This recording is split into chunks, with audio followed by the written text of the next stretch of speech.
అందరూ చెప్పిన మాటలు అవే. సాధనము అవసరమా? అసలు క్రైస్తవ జీవితంలో సాధనం ఉందా? ఒకవైపు చూస్తేనేమో అసలు మన వల్ల ఏమీ కాదండి, అంతా దేవుని కృపే అన్నట్టుగా ఉంటుంది. కానీ రక్షణ పొందే విషయములో మాత్రమే దేవుడు నీ సాధన, నీ కృషికి స్థానము ఇవ్వలేదు. నీ అర్హతలు, నీ యోగ్యతలు, నీ జ్ఞానము ఏది పనికిరాదు, అవసరం లేదు. దేవుడు దాన్ని గుర్తించడు, అంగీకరించడు. ఏ శరీరియు దేవుని ముందు అతిశయించకుండునట్లు అన్నాడు. 1 కొరింథీ పత్రిక 1వ అధ్యాయము 27వ వచనం. ఏ శరీరియు దేవుని ముందు గర్వించకుండా ఉండాలనేది దేవుని గురి. దేవుని టార్గెట్ ఏమిటి? దేవుడు సాధించాలనుకున్నటువంటి టార్గెట్ ఏమిటి చెప్పండి? ఏ శరీరం కూడా దేవుని ముందు గర్వించడానికి అవకాశమే ఇవ్వకూడదు. బాగా వినాలి. ఏ శరీరం కూడా దేవుని ముందు గర్వపడడానికి అవకాశం ఇవ్వకూడదు. ఎందుకు ఇవ్వకూడదు? అవకాశం ఉన్నందుకు, గర్వించినందుకే ఒక చక్కనైనటువంటి దేవునికి ఇష్టమైన ఒక కుమారుడు, అందగాడు, మహాజ్ఞాని, దేవునికి చాలా ముద్దుల కొడుకు, వాడు సైతానుగా విపరిణామం చెందాడు, భ్రష్టు పట్టిపోయాడు. విశ్వాన్నే ఇప్పుడు భ్రష్టు పట్టిస్తున్నాడు. దేవుని యొక్క మొట్టమొదటి సృష్టి వాడే. చాలా అందగాడు, చాలా తెలివైన వాడు, చాలా టాలెంట్స్ ఉన్నవాడు, మంచి సంగీతకారుడు, మంచి గాయకుడు. దేవుడు వాడిని ఎంతో ప్రేమించాడు, వాడిని ఒక్కడనే ముందు చేశాడు. దేవుడు ప్రేమయ్యి ఉన్నాడు, ఆయనలో ఉండే ప్రేమంతా వాడు ఒక్కడి మీదనే చూపించాడు కాన్సన్ట్రేటెడ్గా. ఇంకా 100 మంది కొడుకులు లేరు ఆయనకు. ఆయన ప్రేమంతా వాడి మీదనే కుమ్మరించాడు. అందగాడు, చక్కనివాడు, చాలా యథార్థవర్తనుడుగా కూడా ఉన్నాడు వాడు. కానీ ఒక టైం వచ్చింది, గర్వించినాడు. నీ హృదయమున గర్వించితివి, నీ సౌందర్యము చూసుకొని గర్వించితివి, నీ జ్ఞానము చూసుకొని గర్వించితివి. అది వాడి పతనానికి కారణము గర్వము. మరి యెహెజ్కేలు గ్రంథం 28వ అధ్యాయములో ఈ మాటలు మనకు స్పష్టంగా కనబడతాయి. 28, 17. నీ సౌందర్యము చూచుకొని నీవు గర్వించిన వాడవై. అంతకుముందు వాడు ఎటువంటి వాడు చెప్పండి? 12వ వచనం.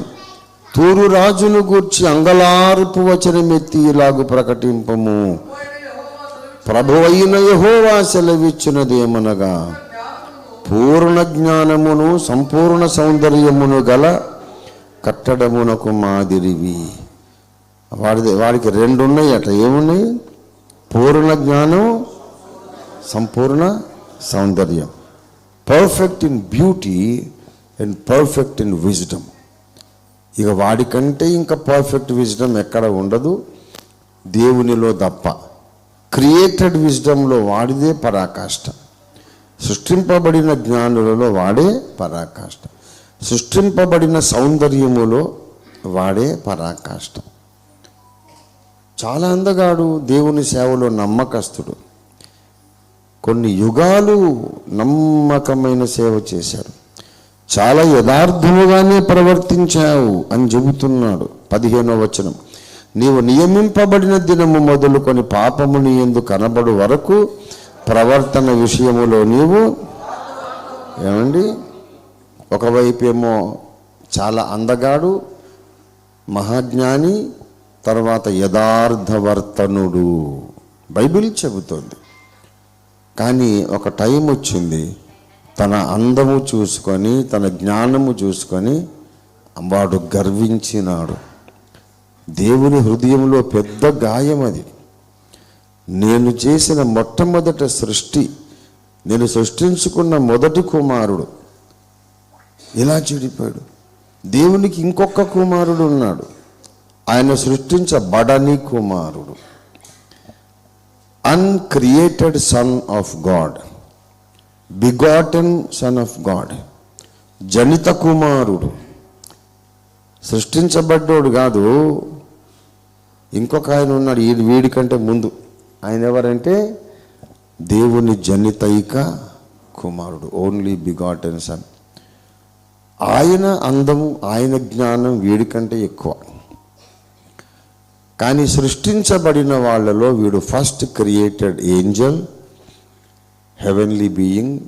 సృష్టింపబడిన వాళ్ళలో వీడంత తెలివైనోడు కానీ, అందగాడు కానీ, యథార్థవంతుడు కానీ లేనే లేడు.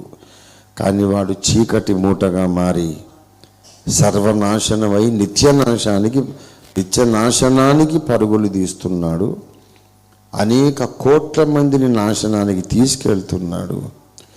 వాడిని ఎంత ప్రేమించాను నేను, ఎన్ని సంగతులు వాడితో, ఎన్ని గంటలు వాడితో మధురమైన సంభాషణ చేసిన వాడిని నా హృదయంలో ఇంత గాయం చేసి వాడు అగ్నిగుండానికి వెళుతున్నాడు అనేది దేవునికి హృదయంలో తీరని గాయము. ఆ గాయాన్ని బట్టి ఒక పాలసీ డెసిషన్ చేశాడు. అదేంటంటే, ఇక మీదట నేను రక్షించుకునే వాళ్ళు గర్వించడానికి అవకాశమే లేకుండా ఉండాలి. ఒక పాలసీ చేశాడు. దేవునికి స్తోత్రం కలుగును గాక. గర్వించడానికి అవకాశము నేను ఇవ్వను. ఇస్తే గనక రాబోయే యుగములలో ఏం జరగవచ్చు, రాబోయే యుగాలలో గర్వించే అవకాశం వెళ్ళకుంటే ఏం జరుగుతుంది, వీళ్ళలో ఇంకొకడు లూసిఫరు తయారవుతాడు, ఇంకొక సైతాను తయారవుతాడు. అందుకే అతిశయ కారణాన్ని దేవుడు కొట్టి పారవేశాడు. రోమాపత్రిక 3వ అధ్యాయము 27వ వచనం, రోమా 3:27. కాబట్టి అతిశయ కారణము ఎక్కడ, అది కొట్టివేయబడెను. ఎట్టి న్యాయమును బట్టి అది కొట్టివేయబడెను? క్రియా న్యాయమును బట్టియా? కాదు, విశ్వాస న్యాయమును బట్టి. చూసారా, అతిశయ కారణం కొట్టివేయబడింది. ఏ శరీరయు దేవుని ముందు గర్వించటానికి వీలు లేని రక్షణ మార్గం సిద్ధపరిచాడు. ఏమిటా మార్గం? కేవలము నమ్ముకొనిన. పరలోకానికి వెళ్ళాక కోట్ల మంది భక్తజనం ఉంటారు. అక్కడ ఒకరినొకరు అడుక్కుంటారు, అన్న నువ్వేం చేసి వచ్చావే ఇక్కడికి, అన్న నువ్వు ఎట్లా వచ్చావు ఇక్కడికి? ఏం లేదు తమ్మి, సిలువ మీద యేసయ్య మరణించి లేచాడు నా కొరకే అని నమ్మాను. ఖతం హోగా ఈ బాత్. చీకట్లోంచి వెలుగులోకి వచ్చి పడ్డా. సాతాను అధికారము నుండి దేవుని అధికారంలోకి వచ్చేసా, సింప్లీ బై బిలీవింగ్. అట్లనా, నాకొక్కరికే లక్కీ లాటరీ తగిలింది, నేను అట్లా స్లిప్ అయి వచ్చేసాను అనుకుంటా. అంటే పిచ్చోడా, నువ్వు ఒక్కరి వీటిలో స్లిప్ అయి రావడం కాదు, ఇన్ని కోట్ల మంది మొత్తం అట్లా స్లిప్ అయి వచ్చిన వాళ్ళే, మొత్తం అందరూ స్లిప్ అయి వచ్చిన వాళ్ళే అందరూ. అది అవునా, ఏం మనదేం పెత్తనం లేదులే, హుషారి ఏం లేదా, చమత్కారం ఏం లేదు, అది ఏం లేదు, నమ్మడమే. కేవలము నమ్ముట వలన ఈ గొప్ప రక్షణ, నిత్య రక్షణ దేవుడు మనకు అనుగ్రహించాడు. దేవునికి స్తోత్రం కలుగునుగా. ఇది క్రైస్తవ విశ్వాస పునాది సిద్ధాంతములలో ఒకటి. రక్షించబడిన తరువాత కూడా వినాలి బాగా,